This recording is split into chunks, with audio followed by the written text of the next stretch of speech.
Hello everybody, my name is Kevin Smith and welcome again to my little clutter room in my corner of the cosmos. I wanted to share today the 3 places in which experiences can be gleaned. We have, of course, the physical level, and we have the real side, our dream arena, and then we have a third area, what I may call the in-betweeny state.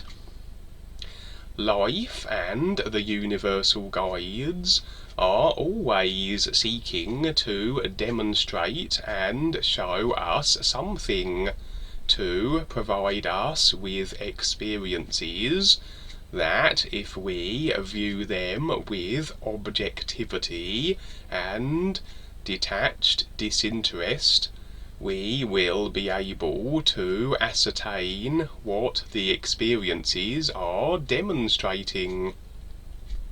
And these then afford us comparisons, for which we can compare the physical passing dream level of creation with the real universes of the all is.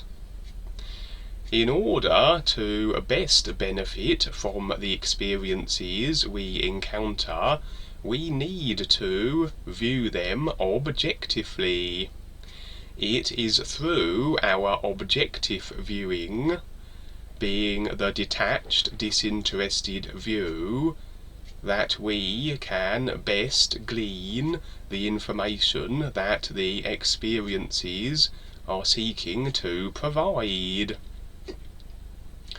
If we view them from the literal senses, if we are stepping into the personal self more so than our real self, from which objectivity can be practiced, then we will find our literal senses will obscure what the dream was trying to, what the experience was trying to provide. Also, we will draw on old references, as these are all the personal self can draw upon, all the experiences from this lifetime, and subconsciously from all the previous lifetimes, and we will determine each experience and compare them to what we know as our literal references that we have amassed over all our lifetimes and this one. But if we step beyond the literal senses, if we do not add any ideas or any extra emotional content to what we experience, we will simply regard the experiences with the objectivity which will facilitate, which will allow us to see and perceive and recognize what these experiences are trying to tell us. On the real side, this is our dream arena, but the dream arena will remain simply as dreams until we have the awareness and the recognition for what the dream side actually is, and then we may term it the real side. And again, when we go to the real side, even with a degree of awareness, our personal little self will be accompanying the real you. And if we allow it to interject into the experience, it will add its own ideas and emotional outpourings and colour in the experience, and make it into something it is not, just like the is, where it simply is, and all that we have agreed to, all the ideas and considerations and self-convinced literalism we cling to, acts as an obscuring filter for the recognition of the is. So it is in our dream arena also. Our literal personal self along for the ride will obscure the information, knowledge and sharings the guides and life are trying to convey, by the very fact that our literal personal self will create a filtering blanket that will prevent us from being able to recognize what the real side is demonstrating to us. We will always have the personal self as long as we have our physical vehicle and all the vehicles on all 5 levels of the psych realms. And the only time we will not have these physical vehicles is when we have the awareness and the recognition of the real universes of the all is to such a degree we simply no longer need these vehicles anymore, and they will fade away. Because the body vehicles on all 5 levels are simply for the purposes of experience and comparison to recognize the real universes. So once the real universes of the all is are recognized and we stand completely 100% real with them, and all our emotional attachments and agreed upon restrictions and tap lines are removed, the body vehicles no longer serve a function, and we will simply discard them. But in the meantime, we have to drag these body vehicles with us throughout our experience and on the real side.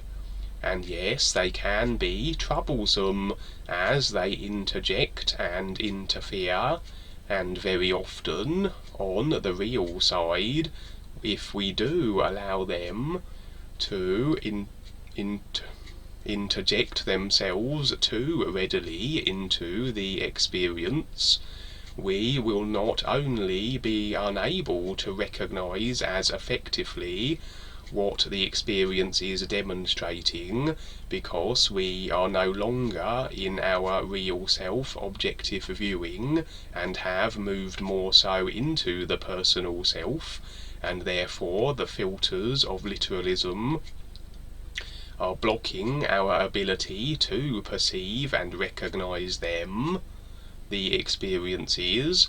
But not only that, but the personal self is also less well equipped to deal with the situations. The real self knows exactly what to do if we stand with it and allow it to do so. It will deal with any situation and any abrasive individuals by whatever means necessary, whereas the personal self is more likely to make rather a mess of it. And so we have then, as I was saying, the experiences we can have on the physical level and the experiences we can have on the real side. There is also a third place, which I dubbed the Imbetweeny State. This is the state that is referred to as Hypnagogia, and it is where you find you are not quite awake but not quite asleep, and this state is usually found just prior to sleep or just as you are awakening. You know when you are in this state because you stand on the threshold of being either awake or asleep, and can slip into either. However, with discipline you can maintain this state and remain in it for long periods of time. In fact, this is a good state to be in if you wish to astral project, as an example, or activate lucid dreaming. For when you are in this state, it is as though you are straddling two worlds, the physical passing dream and the real side, or the dream arena. And you will find that even though you are on the physical level, imagery and phenomena will manifest in the place where you lay. When it comes to astral projections and out-of-body experiences, I have found that to see these phenomena and then to focus upon them, or any other phenomena that manifests in the room, will have you drawn into that arena, or following the phenomena through to where it stems from, and you will find yourself fully lucid in the dream arena, or it may trigger an astral projection. However, as I said on a previous talk, lucid dreaming and astral projection are very limited, and you will find you will go no further generally than the astral.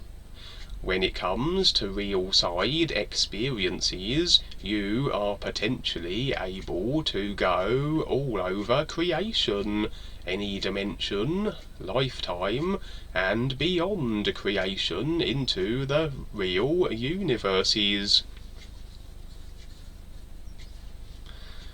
And also, this in-betweeny state can serve another purpose. In order to maintain this state, you need to put your thoughts and emotions aside, or the thoughts and emotions act again like filtering clouds and prevent you from maintaining this state. Indeed, the more you activate thoughts and emotions, the more awake you become. The less you activate them, and the more you are able to place them aside, the more you will be able to slip into your dream state. So the trick is, for this third state of being, to remain between sleep and wakefulness, and successfully putting the literal mind and its thoughts and emotions aside, you will be in fact in your awareness, as with the emotions and the mental body placed aside, you will naturally be stepping into your real self, and be in a state of awareness, and be effectively the objective view. And assuming you do not then add thoughts and emotions to whatever you may encounter in this state, you will remain in the new nowness of the all is, in your state of awareness, and you will see all manner of phenomena floating around your room.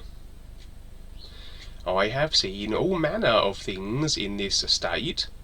Predominantly I practice this state, as I said, because it is in fact a good practice for being objective, to remain in a state of awareness, and then you can more readily practice this state in your everyday physical lives. While being in this state, I have encountered aliens, ranging from little grey aliens to reptilians, and all sorts of phenomena that can't be described floating around my room. The grey alien manifested in my doorway. It's very possible it was there, and I wouldn't have seen it if I was in my full physical waking state.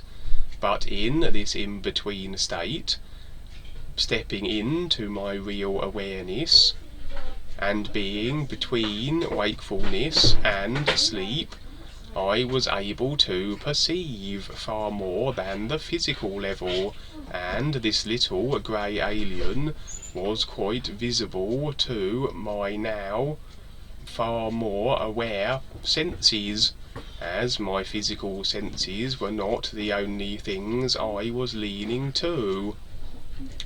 The little grey alien was most surprised when he realised I had noticed and recognised his presence. I would wave to him and actually invite him in for a chat, but he faded away. And so there are other phenomena I have encountered too, a lot of it rather indescribable, strange blobby type entities floating around the room. And one of the more common things I may encounter in this in-betweeny state are strange spiders. These seem quite predominant when I am in this state of being. Also, I can introduce a fourth state that will stem from this in-betweeny state. Once you are laying there, and you have put your literal personal self aside, and you have stepped into your real awareness, and you are now in the new nowness of the all-is, simply then shutting your eyes, you will find you will instantaneously now be in all sorts of strange lands and amongst all sorts of peoples. And you didn't even need to go to sleep on the real side. At the moment I am finding I cannot maintain the places that I see for long durations, more like little flashes, but nevertheless it proves again that the all-is here and now, and yes, we will have these experiences on the real side, but we can in fact have them now, and more so if we place ourselves in our real awareness, if we stand in the new nowness of the all-is. And so it is well worth practicing these different types and states of being, and perhaps developing techniques of your own, for everyone's journeys are unique, and everybody will find different things will work for them. And so I will leave it there for today, and I will finish with the New You song. New You.